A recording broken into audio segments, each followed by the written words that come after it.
오늘 우리에게 주신 하나님의 말씀 창세기 44장 18절에서부터 34절까지 말씀입니다.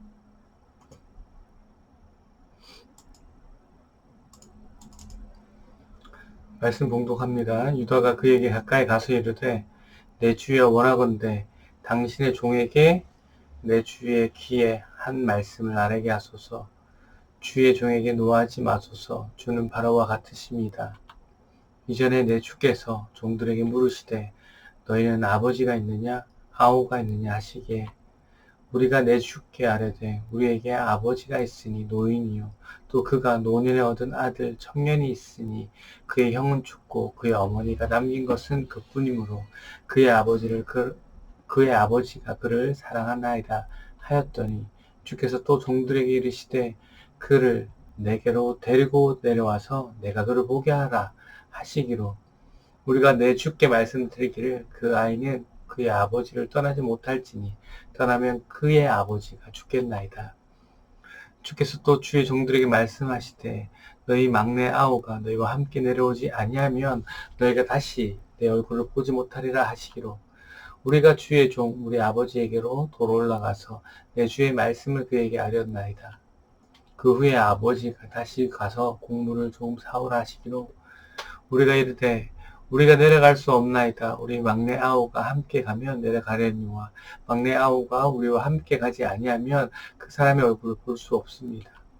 주의 종 우리 아버지가 우리에게 이르되 너희도 알거니와 내 아내가 내게 두 아들을 낳았으나 하나는 내게서 나갔으므로 내가 말하기를 틀림없이 지켜 죽었다 하고 내가 지금까지 그를 보지 못하였거늘 너희가 이 아이도 내게서 데려가려 하니 만일 재해가 그 몸에 미치면 나의 흰머리를 슬퍼하며 수월로 내려가게 하리라 하니 아버지의 생명과 아이의 생명이 서로 하나로 묶여 있거늘 이제 내가 주의 종 우리 아버지에게 돌아갈 때에 아이가 우리와 함께 가지 아니하면 아버지가 아이의 없음을 보고 죽으리니 이같이 되면 종들이 주의 종 우리 아버지가 흰머리로 슬퍼하며 수월로 내려가게 함이니라. 주의 종이 내 아버지에게 아이를 담보하기를 내가 이를 아버지께로 데리고 돌아오지 아니하면 영영이 아버지께 죄짐을 지리다 하였사오니 이제 주의 종으로 그 아이를 대신하여 머물러 있어 내 주의 종이 되게 하시고 그 아이는 그의 형제들과 함께 올려 보내소서. 그 아이가 나와 함께 가시지 아니하면 내가 어찌 내 아버지에게로 올라갈 수 있으리까? 두렵건대 제가 내 아버지에게 미침을 보리다. 아멘. 오늘도 주신 본문을 통해서 하나님이 우리에게 깨닫고자 하시는 그 메시지를 발견하는 그런 귀한 은혜 시간이 되기를 바랍니다. 문맥을 봅니다. 바로의 꿈을 해석으로 인해서 이제 요셉이 국무총리가 됩니다. 국무총리가 된 요셉은 하나님을 의지하면서 주어진 자리에서 최선을 다합니다. 극심한 가뭄으로 이집트로 음식을 구하러 온 형들과 다시 만나죠. 그러나 형들은 요셉을 알아보지 못합니다. 그러한 형들에게 요셉은 누명을 씌워서 막내 동생을 데려오게 하고 또 막내 베냐민의 자루에 이제 은잔을 넣고 누명을 또 씌웁니다. 그리고 죄를 지은 그 막내만 두고 가라 라고 한 상황에서 오늘 본문이 시작되는데요.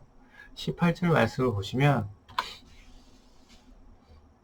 유다가 그에게 가까이 가서 이르되 유다가 이제 오늘 본문 전체를 유다가 이야기하는 겁니다. 유다는 첫 번째 장남이 아니죠. 장남이 아니지만 그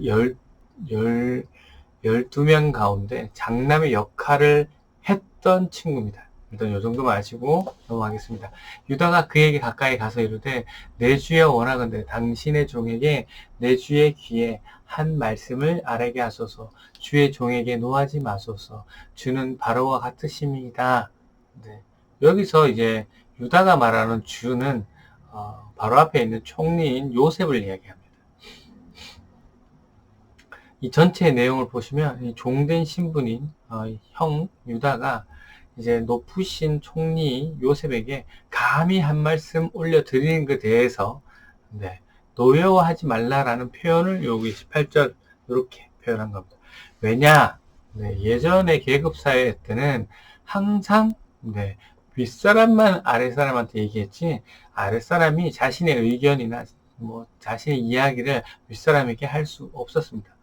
네, 그것이 예의도 아니었고 그러한 사항을 건방지다라고 하고 반역이다, 반항이다라고 생각하기 때문에 심한 경우 상황에 따라 다르겠지만 심한 경우 이제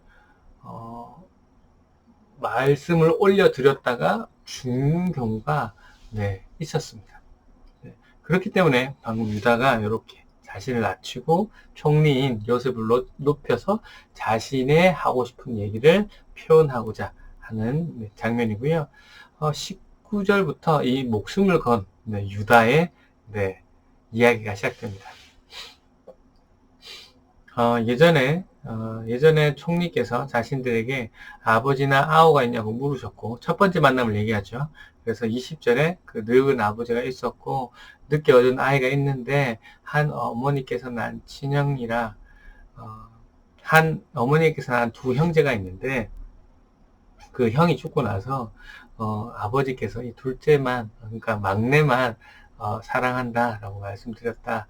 그래서 21절에 총리님께서 그 아이를 직접 만나보고 싶다고 이야기하셔서 죄송합니다. 넘겨가면서 하겠습니다. 네.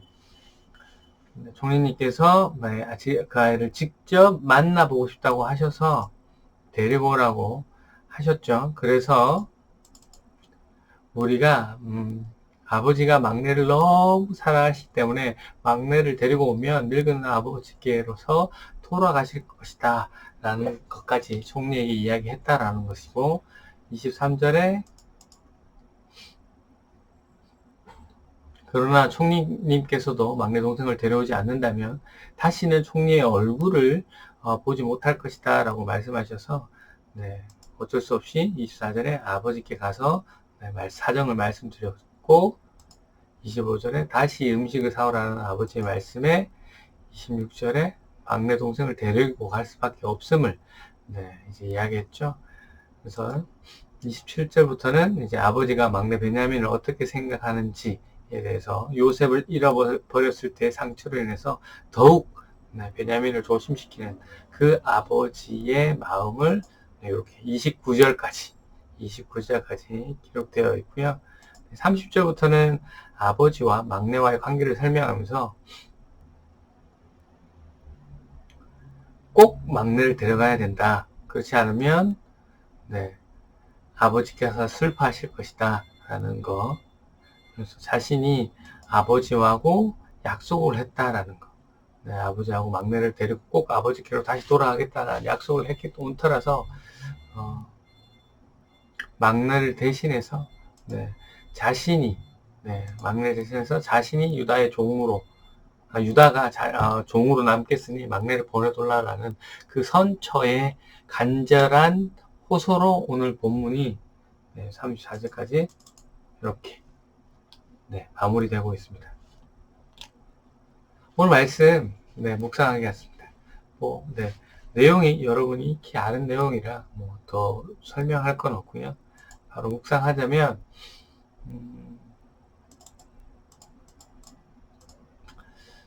요셉이 동생 베냐민에게 누명을 씌운 이유는 무엇입니까?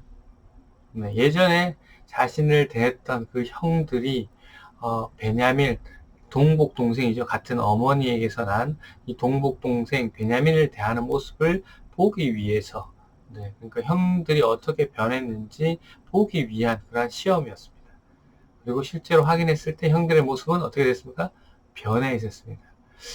이 요셉의 모습이 어떻게 변해 있는지, 요셉의 모습이 아니라 이 형들의 모습이 어떻게 변했는지 성경에는 자세하게 기록되어 있지 않습니다. 그러나, 그 사이에 하나님을 이 형들이 만났을 수도 있고, 또 요셉을 잃어버려서 집으로 돌아갔을 때 아버지가 너무 슬퍼하시는 것을 보고 형들이 깨우쳤을 수도 있고, 또 이 자신이 저지른 죄에 대해서 이제 양심의 가책을 느낄 수도 있고, 뭐 이러한 것들이 복합적으로 일어났는지 뭐 특별히 알 수는 없지만 형들은 분명히 변했습니다. 네, 이 내용상 문맥을 보자면 앞서 오늘 본문은 아니었지만 앞서 문맥에서 이제 요셉과 형들이 만나는 첫 번째 장면 이후 시므온을 잡아놓고 곡식을 살아온 그 자루에 요셉이 그 돈을 그대로 넣어서 다시 돌려보냈죠. 그것을 나중에 형들이 다시 형 중에 한 명이 다시 발견하게 되고 그 장면의 이야기. 네, 창세기 42장 28절 말씀인데요. 그 사람이 다른 형제들에게 말했습니다. 곡식을 사려고 낸 돈이 여기 자루에 그대로 있다. 형들이 매우 놀라면서 자기들끼리 하나님께서 왜 우리에게 이런 일을 하셨는가라는 이야기를 합니다. 네, 여기서 하나님이라고 언급을 하고 있죠. 네, 요셉을 구덩이에 넣을 때만 해도 팔 때도 하나님을 신경 쓰지 않았던 형들이 이제는 이러한 사건에 대해서 하나님께서 자신들에게 이런 일을 당하게 했다라는 고백을 할 정도로 하나님을 인식하고 있습니다. 하나님을 두려워하고 있습니다. 네, 하나님을 알게 되었다라는 얘기죠. 네, 하나님을 알게 되었다라는 것은 단순히 이제 지식적으로 머리로 하나님은 이런 분이다라는 것을 뭐 이름 정도만 알고 깨닫는 그런 것을 정도만 얘기하는 것이 아니라 경험적으로 하나님이 어떤 분이신지 알고 그 하나님에 대해서 두려움과 존경을 같이 한다는 그런 의미입니다.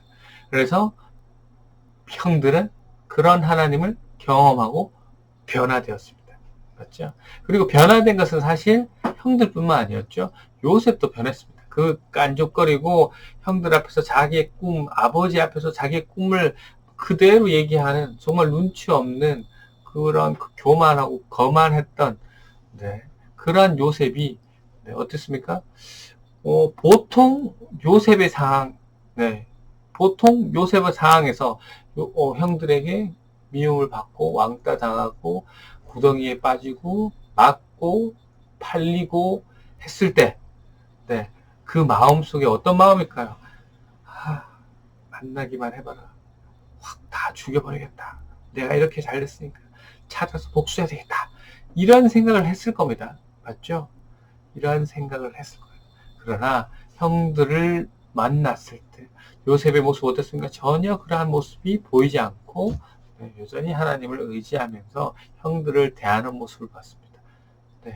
형들의 모습, 요셉의 모습. 그렇습니다. 하나님을 만난 사람은 변합니다. 이것은 어떤 사람은 변하고 어떤 사람은 변하지 않고가 아닙니다. 무조건 하나님을 만나면 변합니다. 여러분이 그리스도인이라 신앙생활을 하고 있습니다. 저 교회 다니고 있습니다. 라고 말하면서 삶이 전혀 변하지 않고 있다면 하나님을 만난 사람이 아닙니다. 다른 말로 구원을 받은 사람이 아니라는 것이죠. 여러분의 모습을 냉철하게 한번 살펴보기를 원합니다. 여러분은 어떻습니까? 과거의 모습, 현재의 모습, 변화가 있습니까? 혹 변화가 되지 않았다면 지금 오늘 이 시간 심각하게 자신의 삶을 되돌아볼 필요가 있습니다. 하나님께서 오늘 왜 이 본문을 우리에게 주셨을까요? 지금 여러분은 어디에 마음을 빼앗기고 있습니까? 어디에 마음을 두고 있습니까? 나는 지금 어떤 생각을 가지고 어떤 관점으로 살아가고 있습니까? 하나님의 영이 여러분 안에 있습니까? 나는 지금 무엇을 집중하고 있는가? 한번 자신을 살펴보고 하나님께서 오늘 이 본문을 통해서 주시는 그 하나님의 사인에 여러분이 응답하기를 원합니다. 여러분이 반응하기를 원합니다. 정말 하나님을 만나지 않고서는 구원이 없습니다. 예수님을 단순히 믿는다고 말만 해서 구원이 얻어지는 게 아닙니다. 예수님을 믿는다는 것이 정말 무엇인지, 무엇을 믿어야 되는지, 그리고 어떻게 사는 것이 그리스도인의 삶인지 알아야 합니다. 만나야 됩니다. 그런 하나님을 인격적으로 정말 만나야 됩니다. 정말 하나님을 만나시기를 진심으로 축원합니다. 하나님을 경험하시기를 진심으로 원합니다. 이 코로나 이 시대에 정말 많은 사람들 속에서 그리스도인이라고 해서 교회라는 얘기만 나와도 욕을 얻어먹는 이 시대에 정말 하나님을 만나서 정말 하나님을 믿는 사람처럼 바른 신앙생활을 하는 여러분이 되시기를, 그리고 제가 되기를 소망합니다. 여러분, 하나님을 만나셔야 됩니다.